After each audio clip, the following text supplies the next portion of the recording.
simply doing his duty. So he manifests the appropriate mood toward the different people that he's relating to, according to their relationship, not according to the temporary circumstances. You see? So, in other words, sometimes, for example, we chastise our disciples that, why are you doing like this? This is nonsense. Huh? Well, why do we do that? Are we angry? No. But because we want our devotees to advance always in spiritual life. So that the type of behavior that was appropriate in the past is no longer appropriate because we expect them to advance. We want them to make progress.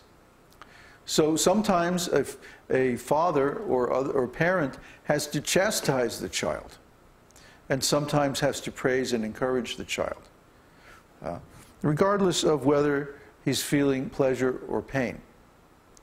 Regardless of the circumstances, he has a duty to teach the child how to be a real human being.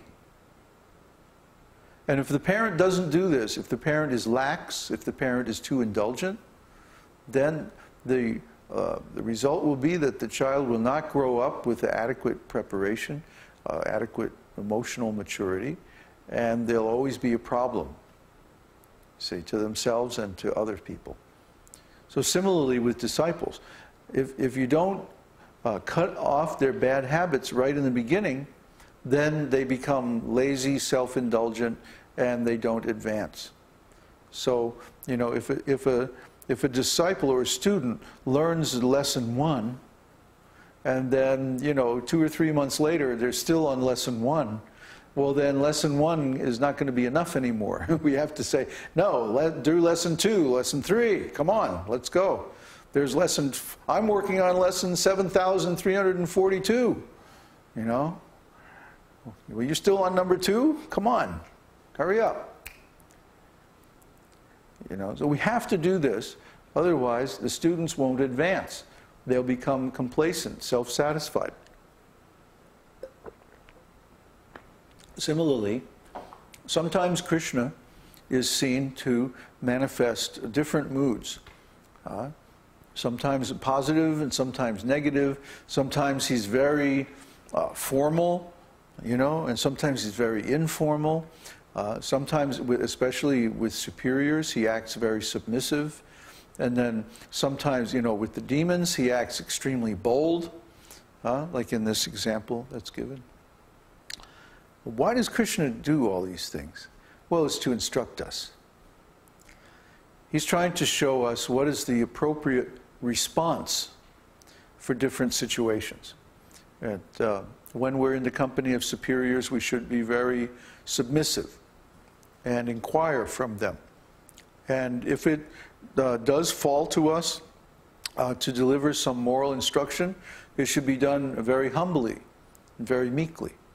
And Krishna demonstrated all of these activities with the Pandavas because he accepted Yudhishthira as being older than him. Even though Krishna, of course, is eternal, he still accepted the Vedic principles of family relationships to show the proper example. And similarly, in his activities with the gopis, Krishna was very carefree and always laughing and joking, making up newer and newer dances and songs. We've seen people like this. I used to, you know, be a musician. And there's always, when you go to a club, there's always one guy who comes up with the new dances. You know, you go to a club and you see all the, well, maybe you've never been to a club like that, but there's always one guy who's like leading all the dancers. And he'll come in, you know, and he'll be like, you know, some new move, you know, and then everybody will start to copy it. You know, and then as soon as everybody copies him, then he'll start some other new move like this, you know, and then everybody will follow that. And it just goes on like that the whole night. Because they don't know. They don't know how to dance. So Dhira Lalita showing them. This is Krishna's feature also. Krishna has all these different qualities and all these different aspects of personality. And he manifests these. He responds to his devotees in appropriate ways to increase their love for him. Just like we experience that when we just try to repeat Krishna's message, that Krishna takes such good care of us through his devotees. And we experience this again and again and again, that when we needed challenges and when we needed some motivation, some impetus to learn this teaching very well, well, Krishna provided that in abundance. Then when it came time to put the teaching into practice after realization and teach others, then also Krishna provided excellent facility for that. And he's continuing to do this, and in the near future, I think you're going to see some astonishing improvement in the situation that we have for teaching. And this wonderful Janmashtami festival is just a hint of that, just the beginning of that kind of new era. You know, we've been off in the jungle for years now, performing severe austerities of eating more and more prasadam. I mean, it's really been tough. You know. We make light of it, but actually there were times when we had to really work hard, you know, and do so many things. But now, by Krishna's grace, it has turned out successful. And we're about to open up a whole new chapter in India. And Krishna has positioned us just perfectly. I mean, I just can't believe it. Now, I couldn't do this, you know. I'm not intelligent enough to do all this. Nobody is. But Krishna can do it, because Krishna is in control of everyone and everything.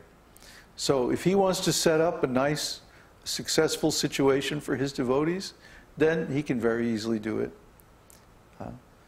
And we just have to follow along. In this case, he's manifesting his extreme mercy. What was that one called? Dhiro Datta. Yeah, Dhiro Datta. Or Dhira Prashanta. Dhira means sober. Dhira is a person who is not moved by the different temporary manifestations of nature and time. And prashanta means very peaceful. Yeah. So, you know, this is kind of our mood. That we want to give this esoteric teaching to people.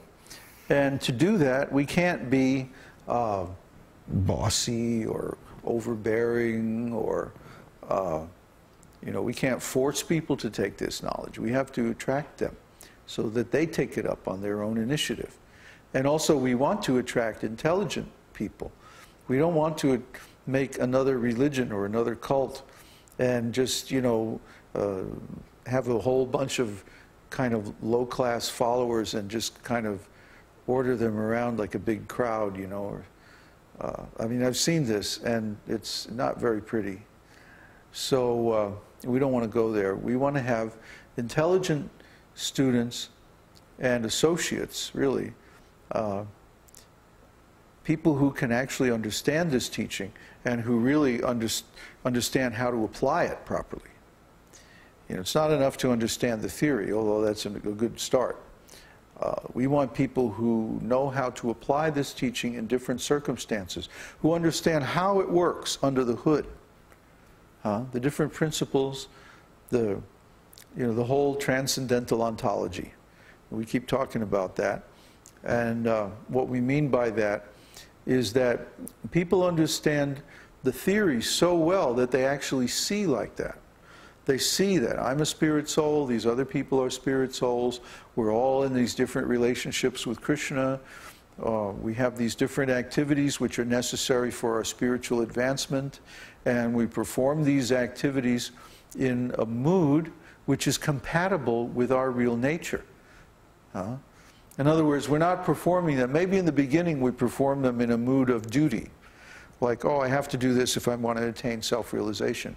But then after some time, we should reach the point where we enjoy these things for their own sake. Just like we have a great time chanting. Just now, recently, we started dancing also in kirtan. And we're going to do a lot more of that in India. Up until now, we haven't really had an appropriate situation. Like if I want to teach the dances, for example, then I can't be like, you know, playing the mridanga and leading kirtan and showing the dances. I have to be, you know, free from the other duties so that I can expand into a new area. And I want to keep expanding and expanding into newer and newer areas. Like I was saying today,